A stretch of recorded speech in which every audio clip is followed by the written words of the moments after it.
Hello student, today we discuss the last point from the thermogravimetric analysis is the applications. Application of thermogravimetry.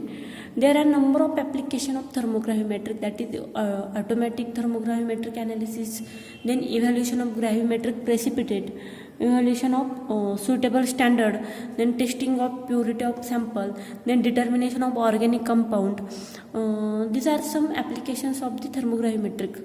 We see one by one. First application is automatic thermogravimetric analysis.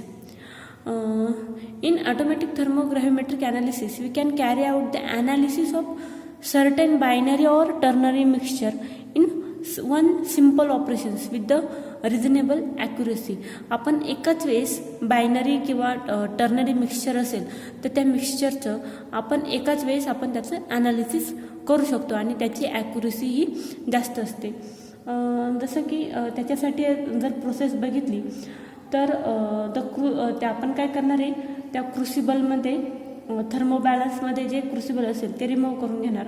The crucible is removed from the thermobalance, then it is clean and dry. त्याला आपण clean करून घ्यायचं आणि dry करून घ्यायचं and again put in position in the thermobalance. परत ते थर्मोबॅलन्समध्ये ज्या पोझिशनला होतं तसं ठेवून द्यायचं. Then thermobalance is operated to get a base line which is indicated by a dashed line B dash. आपण पहिल्या लेक्चरमध्ये आपण थर्मोग्राम बघितला आहे, टी जी कर्व, त्याच्यामध्ये दाखवल्याप्रमाणे बी डॅश किंवा बेस लाईन आपल्याला मिळते. The substance to be determined is precipitated by a suitable precipitant and then transfer to the crucible. ज्या सबस्टन्सचं आपल्याला ॲनालिसिस करायचं आहे दिस सबस्टन्स प्रेसिपिटेट करून घ्यायचा by using the suitable precipitant आणि त्याच्यानंतर त्या क्रुसिबलमध्ये त्याला ट्रान्सफर करून घ्यायचं आहे. Now the heating in the thermobalance is started and the weight loss curve is recorded as usual to get a thermogram of the simple type.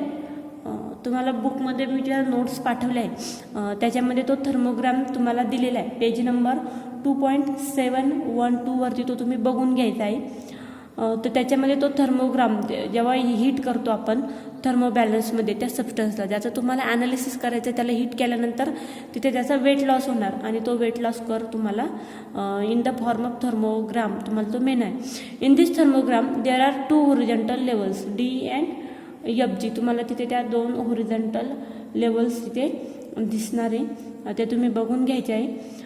अशाच पद्धतीने हे झालं सिंगल कंपोनंट सिस्टीमचं तुम्हाला मी सांगितले. सिंगल कंपोनंट सिस्टीमसाठी तुम्ही हे यूज करू शकता. सेम पद्धतीने तुम्ही बायनरी किंवा टर्नरी मिक्सचर असेल तर त्याच्यासाठी तुम्ही हा थर्मोग्राम इथे किंवा दिस थर्मोग्राव्हिमेट्रिक ॲनालिसिस टेक्निक तिथे वापरू शकता. Then the second application is evaluation of gravimetric precipitant. This is the most important application of thermogravimetry is evaluation of gravimetric precipitant is determine the correct drying temperature of precipitate used in the gravimetric analysis. gravimetric analysis मध्ये तुम्हाला जो precipitate use करायचा आहे त्याचं drawing temperature तुम्हाला non पाहिजे आणि ते करेक्ट ड्राईंग टेम्परेचर आपल्याला थर्मोग्राविमेट्रिक ॲनालिसिसमधून मिळतं. Then the third application is evaluation of suitable standard. जे स्टँडर्ड सोल्युशन आहे, सुटेबल स्टँडर्ड सोल्युशन जे म्हणतो आपण त्याला, कोणतं सोल्युशन हे स्टँडर्ड सोल्युशन म्हणून वापरायचं आणि कोणतं नाही तर ते आपल्याला थर्मोग्राविमेट्रिक ॲनालिसिस म्हणून कळतं. Then dual is a one scientist which is carried out number of experiments on thermogravimetry to find out the suitable standards in analytical chemistry. त्यांनी नंबर ऑफ एक्सपेरिमेंट तिथे केलेले आहे thermogravimetry with the infrared absorption spectrophotometric studies. IRC related त्याने तो experiment केला आहे आणि त्याच्यामधून त्याला असं निदर्शनास आलं की magnesium ammonium chloride, ammonium bicarbonate and the ammonium fluoride this can not be used for the prepare standard solution. तुम्ही स्टँडर्ड सोल्युशन जे बनवायचे असतं आपल्याला ते स्टँडर्ड सोल्युशन बनवण्यासाठी अमोनियम क्लोराईड असेल किंवा अमोनियम बायकार्बोनेट असेल किंवा अमोनियम फ्लोराईड ते आपण तिथे यूज करू शकत नाही for the preparation of standard solution. त्याच्यानंतर अकॉर्डिंग टू टीची स्टडी लिथियम सल्फेट मोनोहायड्रेट त्याच्यानंतर sodium dichromate dihydrate, sodium cobalt nitrate and ascorbic acid etc. are the most suitable compound for preparing the standard solution. तर हे जे lithium sulphate डायमोनोहायड्रेट असेल, sodium dichromate असेल, हे आपण तिथे स्टँडर्ड सोल्युशन प्रिपेअर करण्यासाठी वापरू शकतो. त्याच्यानंतर काही कंपाऊंड असे असतात अकॉर्डिंग टू थर्मोग्रामेट्रिक स्टडी, काही असे कंपाऊंड आहे. Some of the compounds are the not heated above the some specific temperature. For example EDTA can not be heated above the 109 degree Celsius. त्याच्यानंतर युरिया असेल तर तो आपण 165 डिग्री सेल्सिअसपेक्षा जास्त टेम्परेचरला हीट करू नाही शकत. These are the some compounds we are not heated above the some specific range.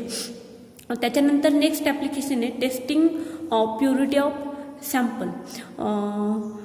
There are one scientist New Creek in his research paper established how an impure sample of calcium oxalate showed an unusual weight loss below 100 degrees Celsius, and he proved that this weight loss is doesn't because of the water but it is because of the impurities.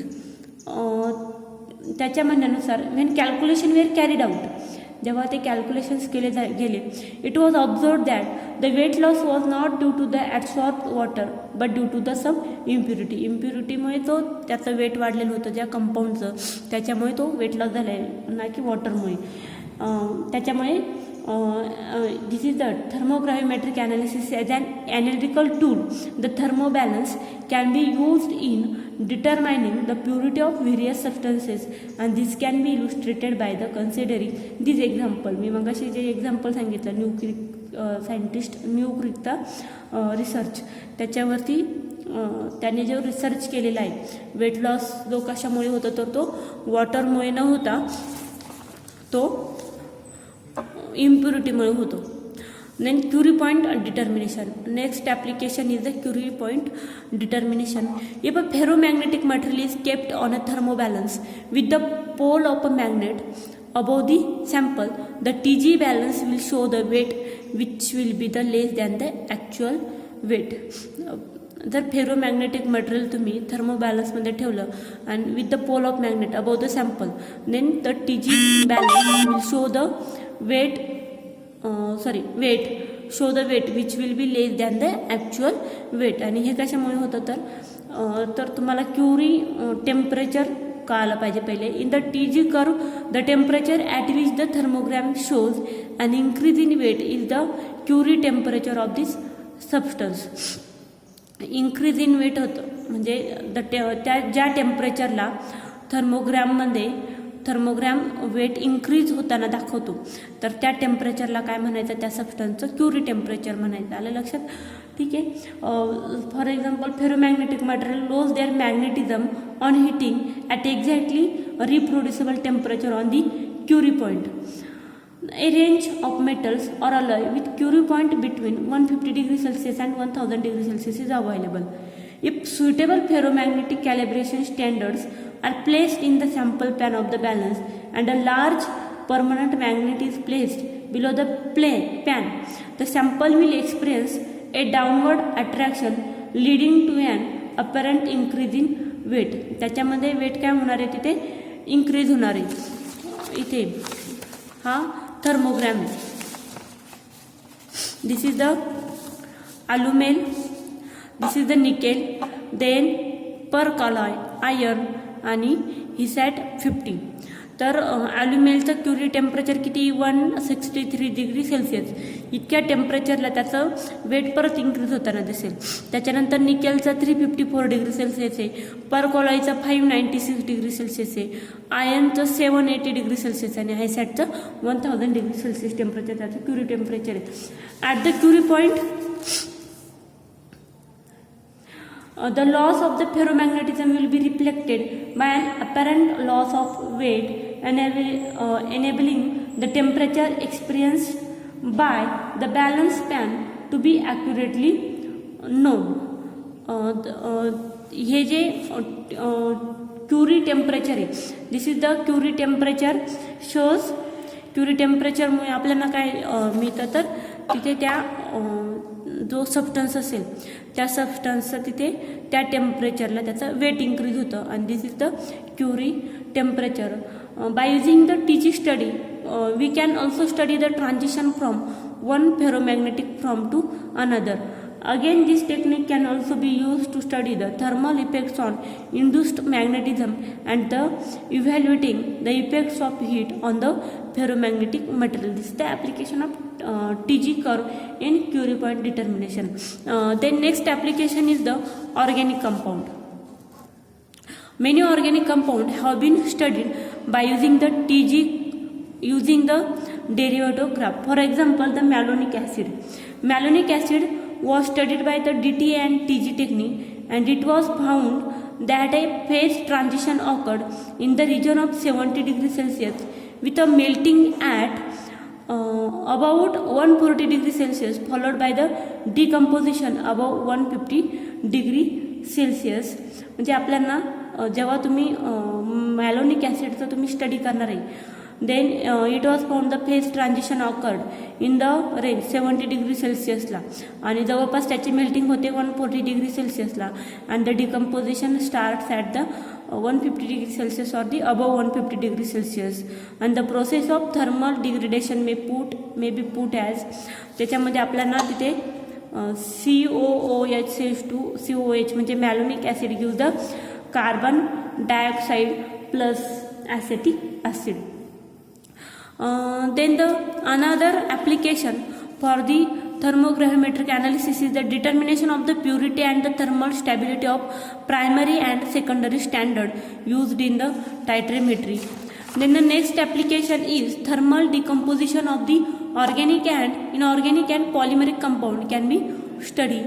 Then mechanism of polymer can be studied by using the thermogravimetric analysis, and the determination of the composition of complex mixture are also using thermogravimetric analysis. These are the some applications of the thermogravimetric analysis. आपण थर्मोग्राममध्ये एक example घेतलेले, त्याच्यामुळे एक example घेण्याची काही गरज नाही आहे. आता इथे आपलं थर्मोग्राविमेट्रिक ॲनालिसिस संपलं आहे. ॲप्लिकेशन्समध्ये जर आपण बघितलं तर qualitative and quantitative analysis for a wide range of sample type, specially for inorganic materials and the polymers. त्याच्यानंतर kinetic studies where weight changes can be clearly attributed to a particular reactions, chemical reactions. त्याच्यानंतर होलाडायझेशन, adsorption and desorption may be studied. त्याच्यानंतर त्याचे disadvantage पण आपण बघितलेले, limited to sample which undergo weight change, thus melting, crystal phase changes etcetera can not be studied.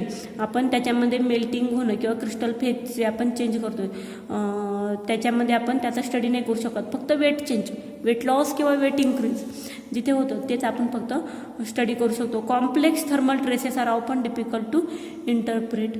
These are the some disadvantages of the thermogravimetric analysis.